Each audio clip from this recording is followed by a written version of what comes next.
Good Thursday evening and welcome to the NCWLIFE Evening News. I'm Grant Olson.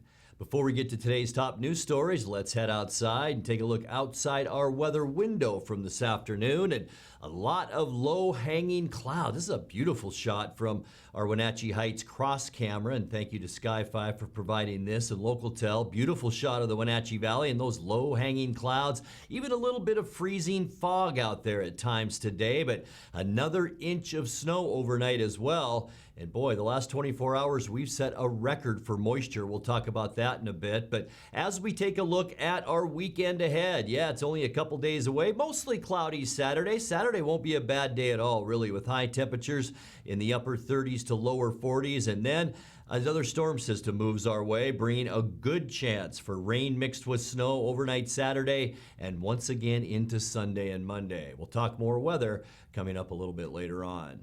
And now a few of the stories we're following for you tonight. Grant County reported 7 new COVID-19 deaths yesterday, bringing the county's total fatalities from the virus now to 105.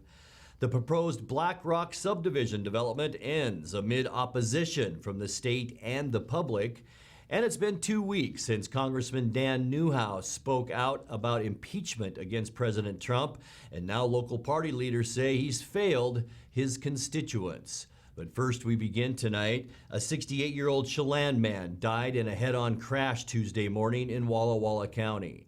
The Washington State Patrol says J.S. Clark was driving eastbound on Highway 12. That's 1 mile west of Loudon when his 1998 Dodge Ram pickup crossed the center line and collided with a 2018 Toyota RAV4, which was being driven by 69-year-old Dixie Basin of Walla Walla. Traffic on the highway was partially blocked for several hours as the State Patrol investigated.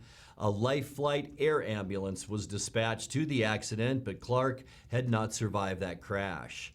Basin was transported to a hospital in Walla Walla, but her condition is not known. Grant County reported 7 new COVID-19 deaths, bringing the county's total now from the virus and fatalities to 105. One of the newly reported deaths was a 50-year-old resident of Columbia Crest, which has had 14 COVID-19 deaths since a November outbreak at a long-term care facilities all over Grant County. 2 other males in their 50s were among the new deaths, one from Ephrata and one from Moses Lake. In addition, a Mattawa woman in her 60s, a Moses Lake man in his 70s, a rural Othello man in his 70s, and a Quincy man in his 70s were listed among the latest deaths. It's the second time this week Grant County has reported 7 deaths from the virus in just one day. Well, a planned Wenatchee subdivision that became the focus of opposition from neighbors and state wildlife agents is now off the table. The developers of Black Rock Terrace say they're withdrawing plans for the 13-acre, 17-home development on Skyline Drive near Jacobson Preserve.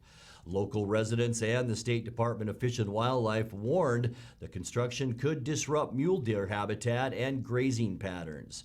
The development plan was approved by the city of Wenatchee in 2018, but then reversed by Chelan County Judge Travis Brandt. That reversal became official this month after the owners did not take required steps to address the issues. There is no excuse for President Trump's actions. The president took an oath to defend the Constitution against all enemies, foreign and domestic. Last week there was a domestic threat at the door of the Capitol, and he did nothing to stop it. That is why, with a heavy heart and clear resolve, I will vote yes on these articles of impeachment. It's been 2 weeks since Congressman Dan Newhouse spoke those words on the House floor, and now local party leaders say he's failed his constituents. The Republican Party chairs for all 6 counties in Newhouse's 4th district, including Grant and Douglas, have signed a letter condemning his vote to impeach former President Trump over the January 6th Capitol insurrection. The January 25th letter doesn't directly call for his resignation, although it states many voters in his district have done so, and it says Newhouse no longer represents his district's values. Among those party chairs is Clint Didier of Franklin County, who's run against Newhouse twice. Newhouse was one of 10 Republicans to vote for impeachment. He said he has no intention to resign. Well, coming up next, Lake Chelan Community Hospital is reopened to the public after halting admissions January 15th when 5 patients tested positive for COVID.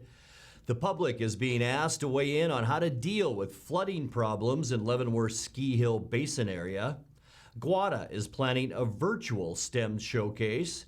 And it's been a long time coming, but as of yesterday, all grade levels in the Wenatchee School District were back to in-person classes. I'm Grant Olson, and you're watching the NCWLIFE Evening News.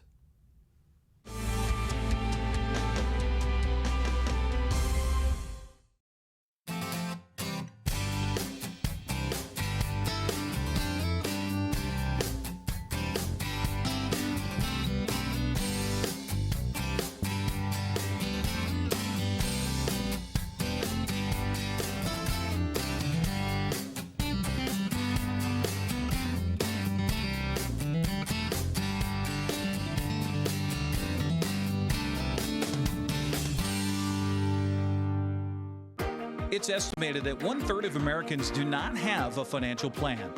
At D.A. Davidson, their advisors are working to change that because they understand the importance of planning for the future. At D.A. Davidson, they believe in partnering together to build a strategy tailored to your needs.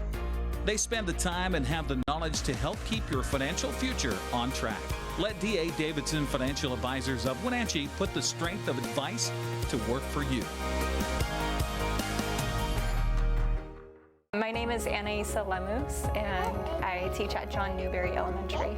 I had a tooth in the front that was just always causing me problems.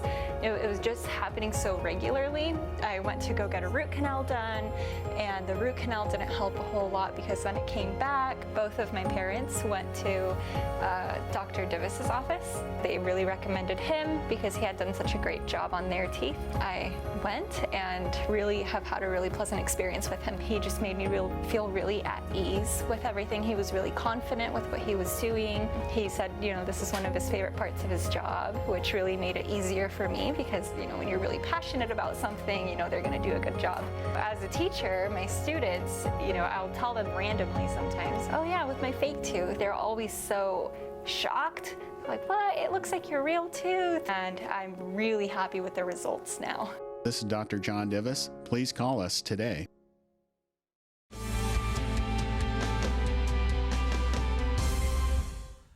Welcome back. In another news, Lake Chelan Community Hospital has reopened to the public after halting admissions on January 15th when 5 patients tested positive for COVID-19.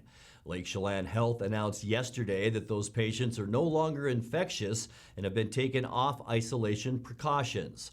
All admissions had been halted with the exception of the hospital's emergency department, which remained open but with limited access. The hospital said 98 employees who had direct contact with patients were tested and retested, with none testing positive for COVID-19. In a statement, the hospital said they were, quote, extremely proud of the team for their diligence in stopping what could have been a disastrous outbreak, unquote.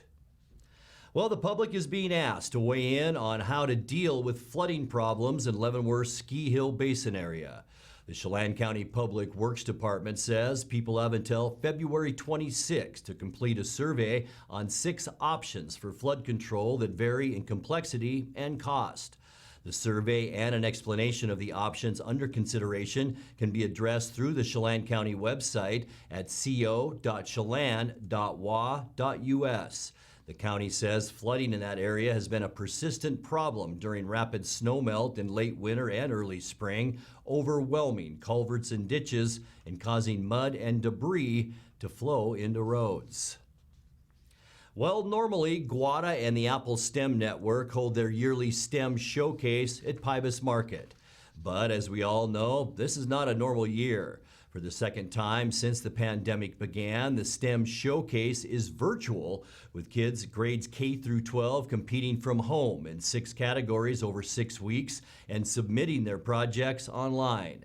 Any student in North Central Washington can enter through March 14th at applestemnetwork.org. It's been a long time coming, but as of yesterday, all grade levels in the Wenatchee School District were back to in-person classes. The hybrid schedule kicked in Wednesday with high schoolers finally joining their younger colleagues for classroom instruction. Students, teachers, and staff all have to comply with COVID-19 health protocols, including masks and distancing. Local health officials say even as more and more students return to school buildings, they're seeing no evidence of pandemic spread in Wenatchee Valley classrooms. You're watching the NCWLIFE Evening News. Coming up next, tonight's feature story and your complete local weather forecast. That and much more still to come on the NCWLIFE Evening News. Please stay with us.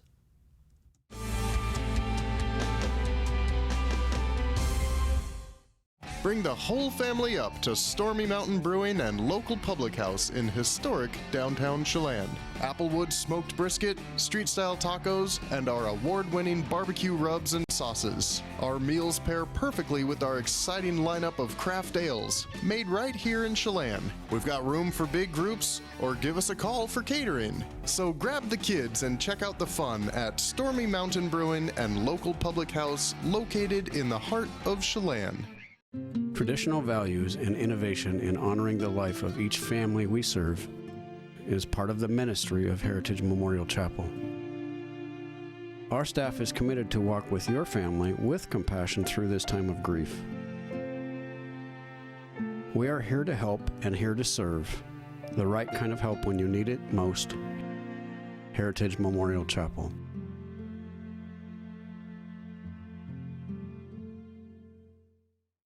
You love to help others. You need a solid career. You can have it all with help from Charter College. Our 10-month medical assistant program prepares you to work in healthcare settings like physician offices, rehab centers, and clinics. You'll learn to take patient vitals, assist with exams, administer injections, and maintain medical records. When you're ready to launch a rewarding healthcare career, visit chartercollege.edu because we work to get you to work.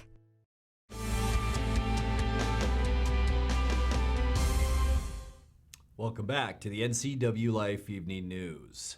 In tonight's feature story, Public Lands Commissioner Hillary Franz spoke this week with NCWLIFE's Jefferson Robbins. The Department of Natural Resources chief is pushing bills in the legislature to create better funding for wildfire response, and one of those bills mandates cooperation between DNR and utility companies whose infrastructure can suffer during major fires and sometimes contribute to them. Our local 12th District Senator Brad Hawkins has proposed a bill 5158 in the Senate, which sort of diagrams the way DNR and local utilities would cooperate. And as we know, the fire that injured Daniel Lyons and killed his fellow firefighters in the Twist River Valley was caused, I believe, by faulty utility equipment. The cooperation between PUDs and the DNR seems pretty crucial. What's your view on that? Absolutely. So we know that 90% of our fires are caused by humans on average, right? And part of that is human utility infrastructure. We can also look to our neighboring states down south, like California, where clearly they have struggled with the utility infrastructure and making sure that, one, it's not a hazard to the public, and two, how do we make sure that it stays online to keep our communities safe in the midst of these catastrophic fires. Last year, through the work with legislature, we convened a utility task force that brought forward the largest utilities to the PUDs to start to work on ways that they can be making sure that the utility infrastructure is safe from hazardous trees and other elements that can cause those downfalls. There's a lot more work for us to do. That was really the beginning. We've provided a report to the legislature about some of the things we need to work on, and now we need to continue that work. I think the great thing is the utilities are all leaning in. They realize this is an issue. They want to work with us and the legislature to prevent harm to the communities and the public, and also make sure they can still do their duties and responsibilities, which is providing critical energy source that we all know, and we need even more now as we see more of us working from home. It feels almost too early to talk about the 2021 fire season, but I guess it's never too early. Do you feel like the agency is in a good footing right now? You know, I'll say, first of all, every single fire season, I definitely pretty much, we hold our breath. We know that it is likely we're going to have another catastrophic fire season because the past 5-6 years will show that we will. We also know that in that situation, we are likely to have too few resources, too few firefighters, too few incident management teams, too few equipment, too few air resources. I think one of the things that 2020 and 2018 and the years before showed is no matter what, our local and state firefighters are on the ground and in the air giving every single thing they got to protect our communities. We had firefighters in the last season that in 2020 that were fighting 48 hours with no break. They will give everything, including their lives, as we know, to help protect our communities. We will stand ready to do that. We are ready to do that. What we are asking for, what I'm asking for from the legislature is our firefighters every single day have our back. It's time for us to have their back and give them the resources so they can protect their communities and protect themselves.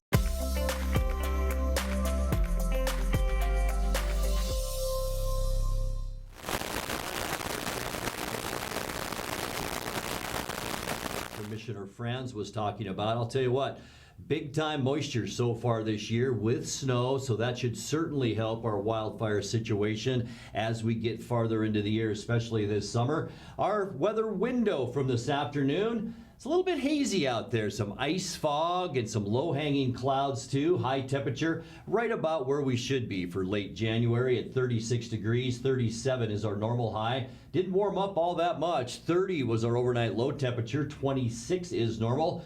Beautiful day. Back in 1984, high temperature, our record 57. Not so nice in 1972, 8 below zero. And check this out, an updated precipitation total from that snow yesterday morning through this morning. 0.36, which is a new record precipitation amount for the date. I'll tell you what, that is getting us very healthy, that's for sure. Precipitation to date, we are now at 1.56 inches. That's from January 1st, and that's just under 0.7 of an inch compared to where we should be. So we're off to a good start. Sunrise 7:31 this morning, and the sun set this afternoon at 4:57. Taking a look at Friday's forecast, and I'll tell you what, it looks like a pretty nice Friday on the way for us. We're actually going to see, I think, mostly sunny skies at times. Upper 30s to lower 40s in the Columbia Basin, 41 in Moses Lake. Wenatchee Valley will be mainly in the mid to upper 30s. 38s for a lot of us, including Wenatchee, Eniat, and Chelan. Lake Wenatchee, the cool spot tomorrow at 34 degrees. Taking a look at that surface loop tonight, we can expect mostly cloudy skies. It will remain dry tonight, so temperatures about where we should see them for this time of year. But here's that next storm system we're keeping our eye on. It's not really going to happen tomorrow, but it will be moving our way by Saturday. As I mentioned, tomorrow should be pretty nice. Mostly sunny skies, a touch warmer tomorrow as we just showed you, with high temperatures mainly upper 30s and lower 40s. As we get through the day on Friday, that storm system gets a little bit closer to us, and by Saturday, it will bring us a good field of clouds into north central Washington. This is early in the day with the storm system just moving our way, but by the time we head into the evening hours, a 60% chance for rain mixed with snow, with tougher temperatures hovering right around that 40-degree mark. Sunday, it's going to be a wet one, a 60% chance for snow in the morning, and then rain showers in the afternoon. But once again, the silver lining, we're going to be awfully mild out there with temperatures in the upper 30s to lower 40s. By Monday, cloudy skies, a 50% chance for rain. We will stay unseasonably mild on Monday. In fact, we will all be pretty much 40 to 45 degrees on Monday. And then for Tuesday, we begin to cool down just a little bit. Partly cloudy skies, it will remain dry. Big area of high pressure out in the Pacific, and notice what it's doing. It's grabbing some northerly flow and bringing it back our way. So even though temperatures will remain above normal on Wednesday, we are going to cool back into the upper 30s with mostly sunny skies. Take a look now at your 7-day forecast. Tonight will drop down to 28 tomorrow night as well. 38 your high temperature tomorrow. It should be a nice one, and we're going to stay in the upper 30s with a good chance for the wet stuff. Saturday night and into Sunday, Things will taper off a little bit on Monday, but we're still going to keep a 50% chance for rain and 41. And then nice weather to end our 7-day forecast. Tuesday and Wednesday, partly cloudy to mostly sunny with high temperatures in the upper 30s to lower 40s. And that's a look at your local weather forecast. Coming up next, tonight's sports report with Eric Granstrom and more as the NCWLIFE Evening News continues right after this.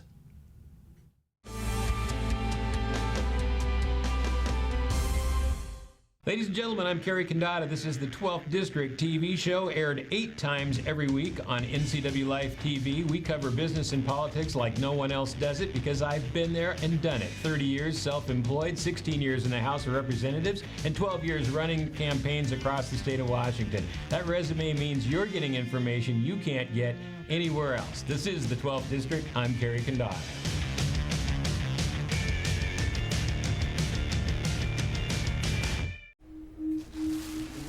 I had to pack up all my things. I had to leave my home. And I never knew where I was going next. It felt like I never even had a say. But then you came along. Change a child's story. There's a child in foster care waiting for a volunteer like you. The 2021 models are arriving at Sangster Motors. General Motors is on the move with the all-new 2021 Yukon. Yukon is redesigned from the ground up with a bold new look and all the latest technology. Also new is the Canyon AT4 pickup. This off-road equipped mid-size truck will challenge any rival for performance and value. Both of these models will offer Duramax diesel options for maximum power and economy. The American Challenge is game on at Sangster Motors now.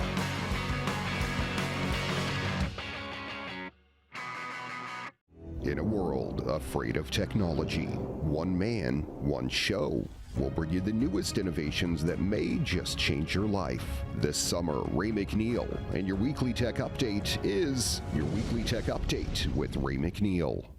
And now it's a sports update on the NCWLIFE channel.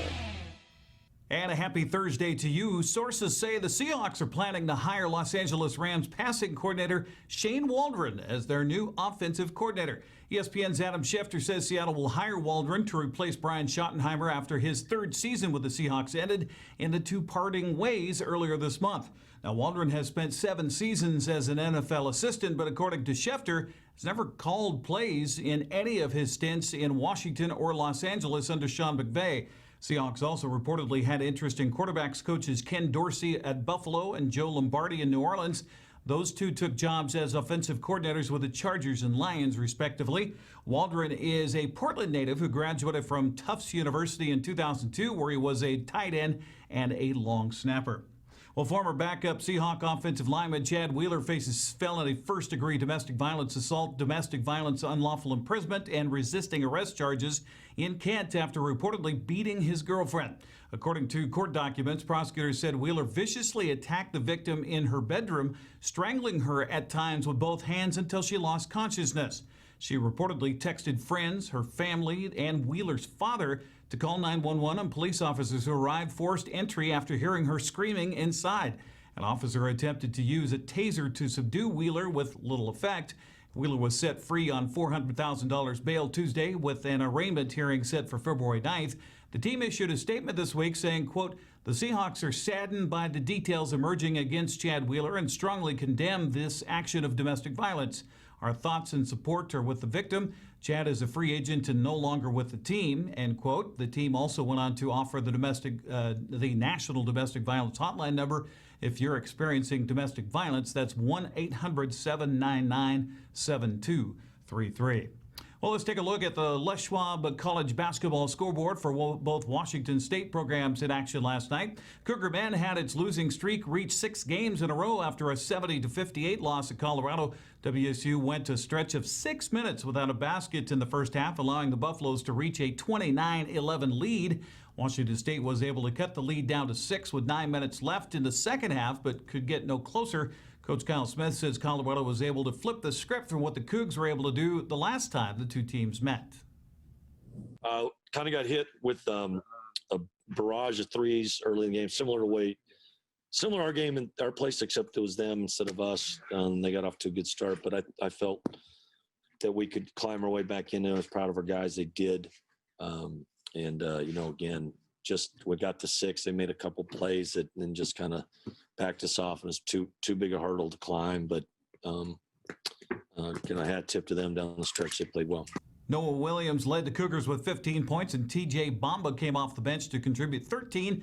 WSU played without Isaac Bonton, who was out with an illness. In fact, Williams was late coming out of the second half locker room after getting sick at halftime. Number 1, Gonzaga is back on the court tonight with a 6 o'clock game at San Diego. The Bulldogs will play again Saturday at 5 on ESPN2 against Pepperdine. Washington State's off until Sunday when it plays at Washington at 5 o'clock on the Pac-12 network.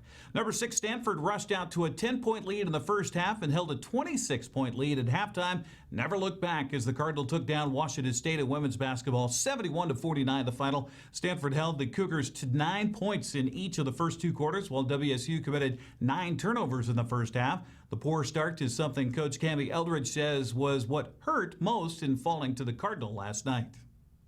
Yeah, I just think we got beat by a really good team.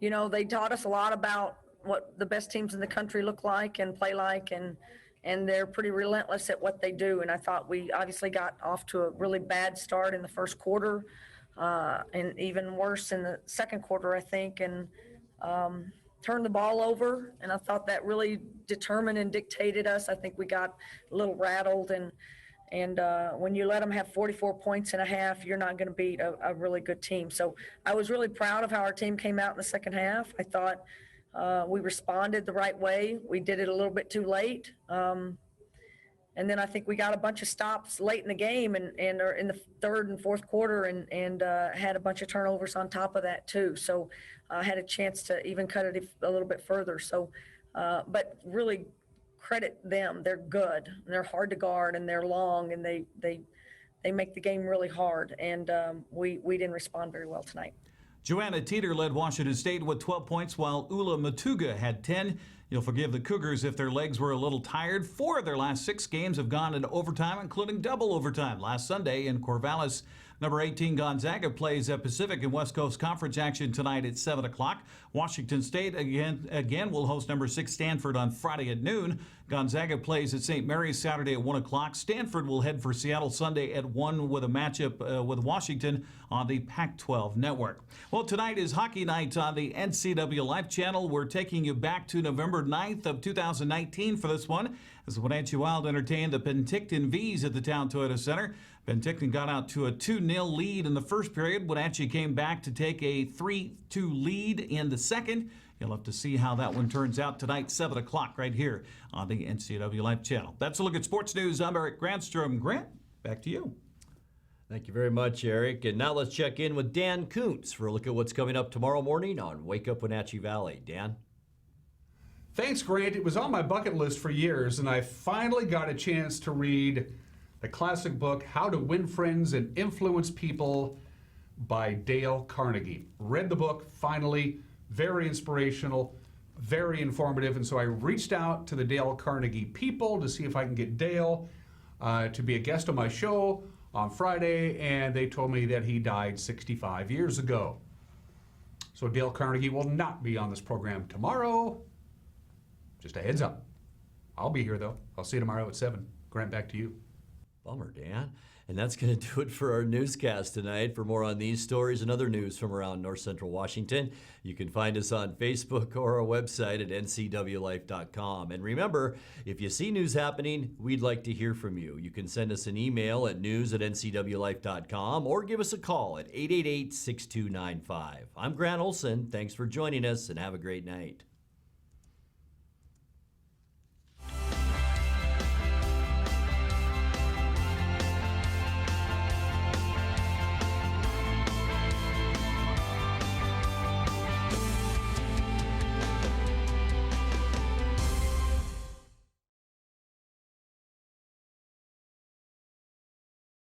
I'm Jenny Rojanasatian, and this is Guada TV. Every week we will be bringing you a first look at North Central Washington business, tech, and education news. You'll hear from local influencers and innovators who live right here in the Valley. Together we'll discuss hot topics, current events, and resources that can support your business, our schools, and this community. Join me every week, and let's get inspired.